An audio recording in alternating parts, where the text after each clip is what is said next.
Guys, no, absolutely not. This right here is exactly what my problem is with the NBA media. They will constantly, no matter what, push lies or hide the truth. For example, that post that came out last week, Lakers reportedly preserving cap space for 2027. Plans to pursue max contract player. There's a lot of ways that you can tell this story. But what they're trying to do is hide the truth from you. The Lakers are saying they're ready to move off of the LeBron era. They wish they could do it right now. There's a reason why LeBron James opted in, yet nobody wants to talk about it on a serious level. Pay attention. Who's really bringing this shit up? Who's really breaking it down? Nobody on the mainstream media. So this dude, Low Post, right? Shout out to him. He started talking about it. I caught it like a day or two ago. I was like, yo, I got to react to this. I'm not going to even lie. Because he's speaking some facts. But even he catching the shrapnel. And this is what I mean by people, right, who like to talk about LeBron without really going into deep detail about the problems with LeBron, right? I'm not saying that you need to crap on LeBron James all day long. Look, that's not even what I made the channel for. I made the channel because I like to talk about basketball and the Lakers. But there's a big, big problem in the league that I can see. I'm just not going to hide from what the problem is. You hit the comment section, you're a hater, bro. Hate. None of this shit is hate. And honestly, I have so much to talk about in this video that I need to break down so you guys can get a better understanding of where the NBA is and what exactly LeBron James did to the Lakers by opting in, number one, and what this really means. Because it's not just about how much money LeBron is taking. He's taking $52.5 million. Look, I'm not into really just counting people's pockets for the sake of counting their pockets. If everybody in the NBA could make 50, 60, $80 million a year, if they could just pay that to everybody and it wouldn't affect the cap, I wouldn't give two fucks. Let's just be for real. I don't care about your pockets. I'm not counting another man's pockets. It's not about that. But when you have a salary cap league, that's where the problem is.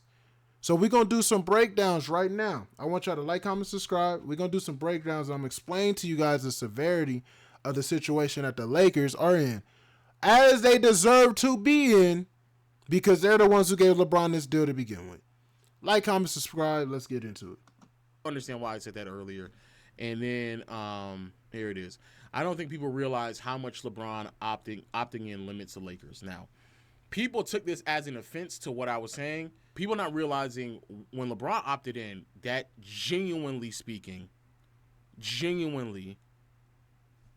limited what the Lakers could do. And people think immediately that means that I was just LeBron, but it's just a reality. It's just a reality. And it also speaks volumes to where they're at right now in terms of LeBron and the Lakers. And I'm also going to say, I don't even really blame LeBron, because I also think he's in a situation to where he doesn't have that many options either. So on all fronts, it makes a lot of sense to Luka, that trade, LeBron not understanding it, LeBron having to opt in because he doesn't feel secure about what's going on. And why I say that, let me just break it down as briefly as possible.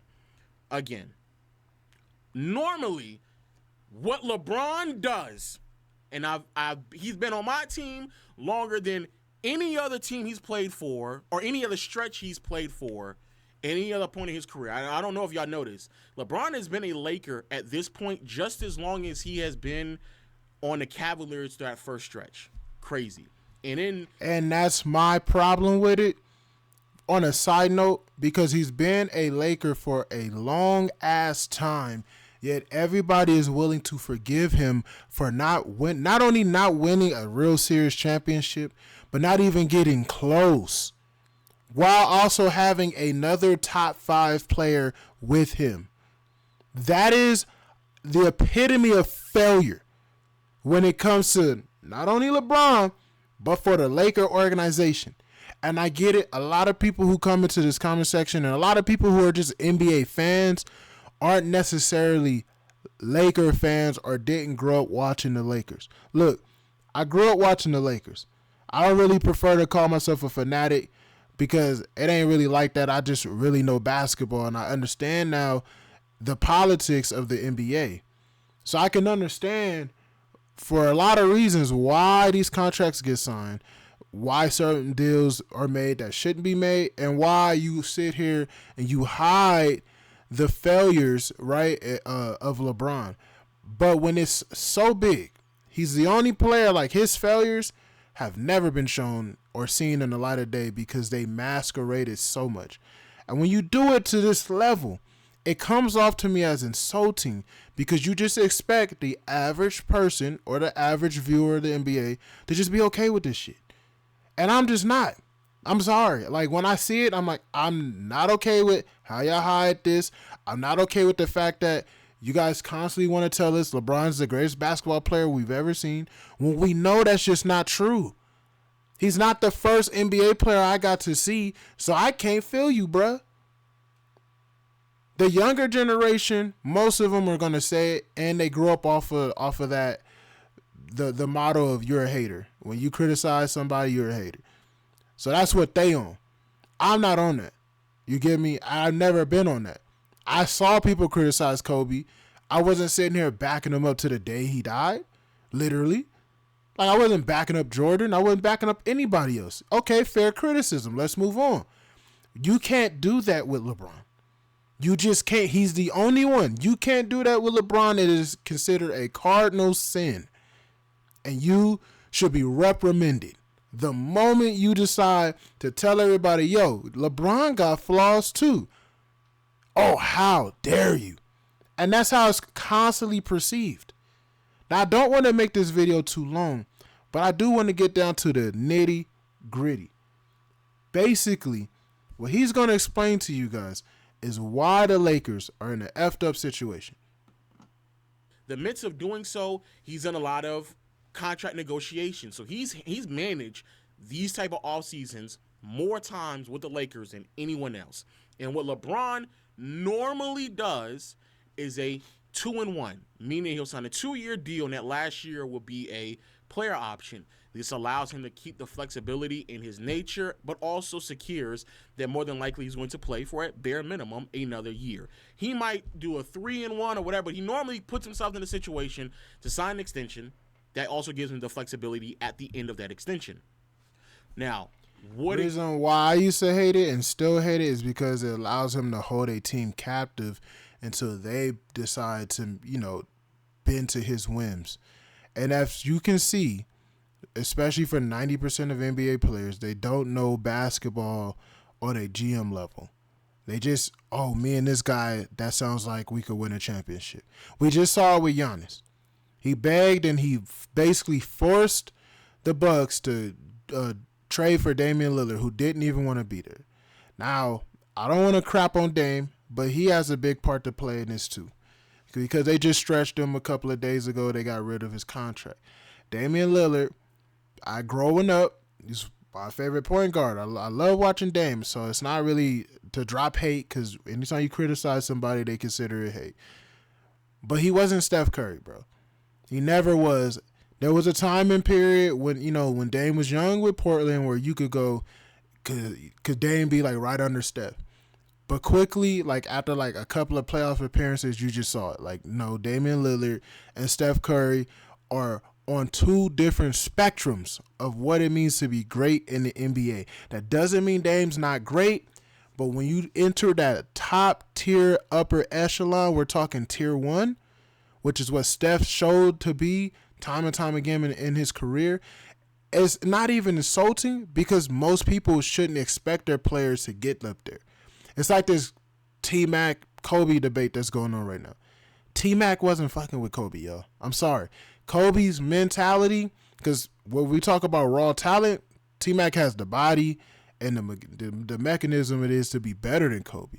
But that mental side, that mentality, that is what put all the best players on tier 1. They could just go another level mentally than any other player who tend to phase out and crap out when the going gets tough. Doesn't mean you're a horrible person. Doesn't mean we should all come to your doorstep with pitchforks and a torch and burn your house down. No, it just means you wasn't that guy. But what's good about that is that separates the regular degler, top echelon NBA players from the GOATs. LeBron James is also one of those guys. Mentally, he's not there. We've seen it time and time again. But time and time again, they will sit here and tell us, no, that's not what it was. It was something else. It was always someone else's fault. This is why people have issues with LeBron. Like, if you really watch Dame, you would agree that Dame isn't on Steph Curry's level. LeBron mentally, physically had all the tools. Physically, what you see from LeBron is great. But when it comes to the mental, that Kobe, that Jordan, that Tim Duncan, that figure it the fuck out mentality, LeBron has showed time and time again he can't do that, and he will melt under the pressure. This is why so many people want him kicked off of tier 1. It's not about talent. When you hear them say LeBron is trash, no, compared to most NBA players, LeBron ain't trash like that. Mentally, though, he's too fragile compared to the peers on that tier. Compared to them, he doesn't stand a chance. And that's just the cold hard truth about LeBron. Which is why he opted into this deal. Because they were basically exposing the truth about what not only the Lakers, but what the NBA thinks about LeBron at this point. Exactly does that mean? Two things. A, the fact that he didn't do it again this year does kind of lead me to the belief that he's probably looking at retirement, or at least genuinely thinking about that. I do believe that. But also, it means that he just, instead of coming off of the books and allowing his $40 to $50 million to come off the books that then gives the team the flexibility, it just stayed on the books. Because that's what LeBron normally do. He would come off the books, opt out, renegotiate, give the team the cap flexibility. The team then signs whoever else they need to sign with that cap space. And then once they've maxed out, they'll re-sign LeBron back on top of all the cap because they have his bird rights. So that's how he's able to pull that off. And he's speaking facts. That's exactly what LeBron has always done throughout his career. So ask yourself, why didn't he do that this time? Especially since we're talking about a player who made the All-NBA second team. If he rightfully did that off of his own merits and talent, right? Wouldn't you think that any team would just be jumping at the gate to re-sign an All-NBA player? Let me know in the comment section what you think. Yay, I just love wellness. Getting your daily dose of nutrients doesn't have... Now, why is all of this is important that he doesn't do it this time? It highlights two things for us. A, LeBron, without a doubt, did not know that they were going to trade Luka. Without a doubt. There is absolutely, positively no way that you would ever opt in this way while also actively searching for him to find another team to get traded to, because there's been several reports claiming that the Lakers have indeed looked to trade LeBron. There's little to no interest for LeBron James around the NBA if he becomes available. The only So let's be honest real quick, guys, and I want y'all to seriously pay attention at this picture. If this is true, right? And I don't know how many of you guys get the Bleacher Reports, reports from the app about the NBA and other sports. But generally, when you get something that's prominent on those apps, they have that big old red alarm bell that lets you know this is top news compared to something small like, oh, the Lakers re-signed Jackson Hayes. Nobody talked about that. But when they said LeBron opted in, they sent out the alarm. Every report that's basically come out since then related to LeBron James has not had that alarm because it's all been disrespectful in a way. Not really, but more like not conducive to his name and his legacy. It's all been bullshit. It's all been bad for him. They've come out with multiple reports. Lakers are looking to move on. Lakers have been talking to other teams. There was a report that came out and said Mavs will only want LeBron in a buyout. And a buyout. That should be a mayday, emergency. But when they push it, it goes just like this. It just says, quick report. There's little no trade interest for LeBron. No. Let's move on to something else. We'll talk about Miles Turner signing with the Milwaukee Bucks. Oh, how great that was. You see, and this is the politics of the NBA that pisses me off. Not really pisses me off, but it irritates me because so many people don't do enough detail digging or really understand what it means. What this means is you're protecting this guy yet again. If this was any other player, it was Dame the other day. Everything came out, major update for Dame. Everything would come out for any other player who's supposedly a top 5 player. And we know Stephen A. just came out and said LeBron James is the 4th best player in the league. Nonsense, right? ESPN just came out with that list.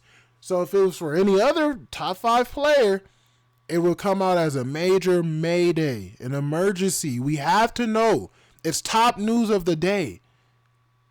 But they minimize it only for this guy. It's disgusting.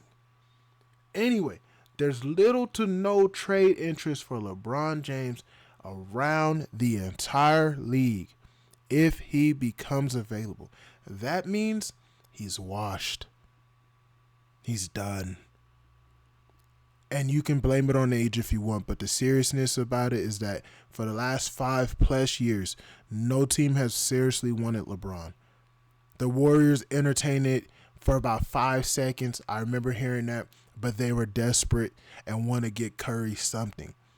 But the truth is, the Lakers have been overpaying for a guy that doesn't produce what they're paying him for. And it's only because Clutch Sports will not have it any other way. Reason why you would do that is because you are looking to trade him. You've already entertained it. Why would they entertain it? Because, again, they're out of options. Now, why do I keep saying that? If you are LeBron and you're in this situation, what else can you do? You have $50-some million you're owed this season. And because you negotiated correctly, you gave yourself a no-trade clause that the Lakers abided by so you control where you want to go. The Lakers have already shown you their hands that they're willing to trade niggas to rebuild and restart because they traded AD for Luka. And let it be known, nigga, you would have without a doubt been traded. If they are willing to trade AD to go get Luka, you without a doubt would have been traded if you did not have that no trade clause. Why do I? The reason why I disagree with that is because the Dallas Mavericks would not have wanted LeBron James for Luka Doncic. Let's be for real. They do not want that nigga for Luka Doncic at all. And this is my only problem. It's my biggest problem with other people like the low post right here, right? You guys sit here and even though he's telling bits of the truth, he's not telling all of it. LeBron James did well negotiate those contracts for himself. No trade clause, all of that. But the Lakers greatly overpaid for him. For years, he has not produced. The reason why he gets this money is not from a basketball perspective. It's all because of the marketing that you can get around LeBron. And the Lakers themselves, the Jeanie Buss family, before they sold the team, were chasing that farewell tour. They thought LeBron would have called it in a season or two ago. No, he made it very, clear that he wanted to play with Bronny James. And they said, LeBron, we'll let you write your own contract. Because they want to market themselves, a.k.a. Jeanie Buss's dumbass. Because Dr. Buss never did this shit. And I already did a video proving this. Jeanie Buss wanted to market herself as the I take care of my own person. I did it for Kobe, I'll do it for the other Laker greats. That's a lie because you would have did it for Anthony Davis. For the vast majority of their tenure together, Anthony Davis has been the best player. Clearly the best player. LeBron James has just been the leader. Mentally, he's reading his team all over the place. But Anthony Davis is the best player. If he was all about taking care of your own, you would have took care of AD. Instead, you traded him the first chance you could get. One, because you wanted to sell the team, and it's hard to sell a team for $10 million when there's no future. And we all know that with Anthony Davis, he was already 30, 31 years old, ain't really much of a future, and on top of that, he's a follower. And LeBron was 40-something. Do I believe the low post where he says LeBron had nothing to do with the Luka trade? He drives a great point. But when you really think about it, I don't know if it necessarily means LeBron had nothing to do with it. It just means that it might have came up quicker than LeBron thought. Maybe they did work out the trade. They told LeBron a few days ahead of time and was like, we're just going to do it regardless of what you want to or, what you agree with it or not. And it is what it is. Just because he might have known about it doesn't mean he had a choice in the say of matter of things. So who knows? But he does make a good point. Now, when it comes to LeBron and the Lakers, outside of that, LeBron James himself picking up this option basically destroyed the team. So the fact that he would even come out and talk about wanting to contend is hogwash. It's nonsense. And because I make these videos too long, there's going to be a part 2 coming up right now. Like, comment, subscribe. We're going to get into this. Let's go.